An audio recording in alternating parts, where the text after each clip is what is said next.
पढ़ेंगे physical property hello alkenes and hello arene chapter की। जो फिजिकल प्रॉपर्टी है वो भी हमारे बोर्ड एग्जाम के लिए बहुत ज्यादा इंपॉर्टेंट है, वो पूछी भी जाती है।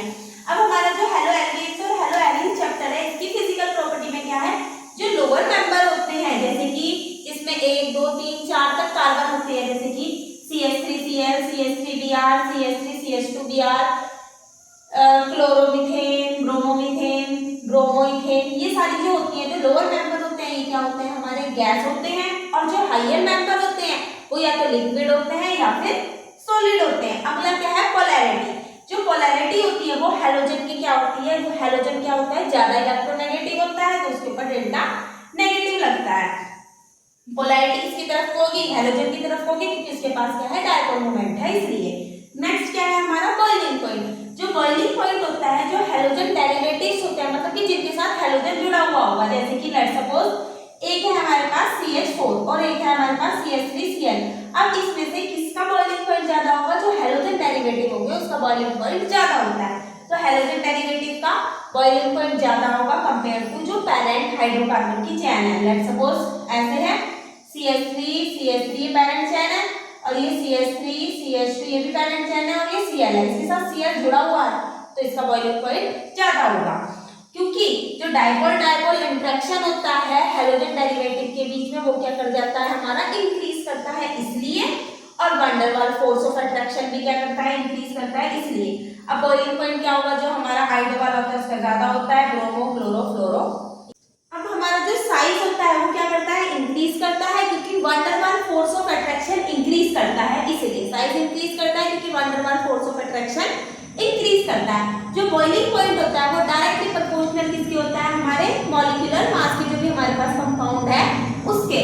और इनवर्सली प्रोपोर्शनल किसके होता है, ब्रांचिंग के, मतलब कि जितनी ज्यादा ब्रांचिंग होगी उतना बॉइलिंग पॉइंट कम होगा। लेट्स सपोज जैसे कि एक हमारे पास है CH3 CH2 CH2 और CH3, और दूसरा ये है CH3 CH2 और यहाँ पे भी आ गया हमारा CH3 और यहाँ पे CH2, 1 2 3 4 5, इसको भी 5 कार्बन कर देते हैं, ठीक है। अब इसमें और इसमें किसका बॉइलिंग पॉइंट ज्यादा होगा, जिसकी जो सीधी पैरेंट चेन है उसका बॉइलिंग पॉइंट ज्यादा होगा कंपेयर टू ब्रांचिंग। जो ब्रांचिंग वाला है उसका बॉइलिंग पॉइंट कम होगा। Branching increase, surface area increase. Branching जितनी इंक्रीज होती है सरफेस एरिया उतना इंक्रीज होता है, बट बॉइलिंग पॉइंट उतना ही क्या हो जाता है, हमारा डिक्रीज हो जाता है।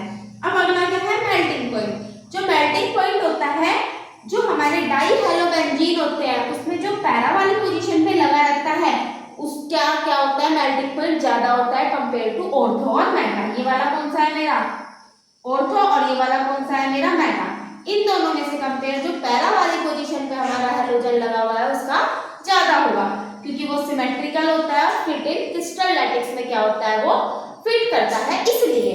अब क्या है, जो हमारा डाइपोल मोमेंट होता है वो म्यू इक्वल टू क्या होता है, Q इंटू डी होता है, चार्ज इंटू डिस्टेंस। जो हमारा मिथाइल क्लोराइड होता है उसका ज्यादा होता है, फ्लोरोब्रोमो आइडो से किसका, क्लोराइड का ज्यादा होता है। अब सॉल्युबिलिटी, जो हमारे हेलो एल्केन्स होते हैं या एरीन्स होते हैं वो लेस सॉल्युबल इन वाटर, वो वाटर में क्या होता है, कम सॉल्युबल होते हैं, लेकिन ऑर्गेनिक सॉल्वेंट में वो प्रॉपर सॉल्युबल होते हैं। वाटर के बीच में क्या हो जाता है, जब बॉन्ड बनता है तो वो पानी में क्या होता है, कम सॉल्युबल होंगे, लेकिन जो हैलोजन डेरिवेटिव है वो इसलिए कम सॉल्युबल होता है क्योंकि ये क्या होता है, ज्यादा इलेक्ट्रोनेगेटिव होता है कंपेयर टू वाटर के, इसलिए वाटर में सॉल्युबल नहीं हो पाता, और ऑर्गेनिक सॉल्वेंट में क्या हो जाता है, इजीली सॉल्युबल हो जाता है।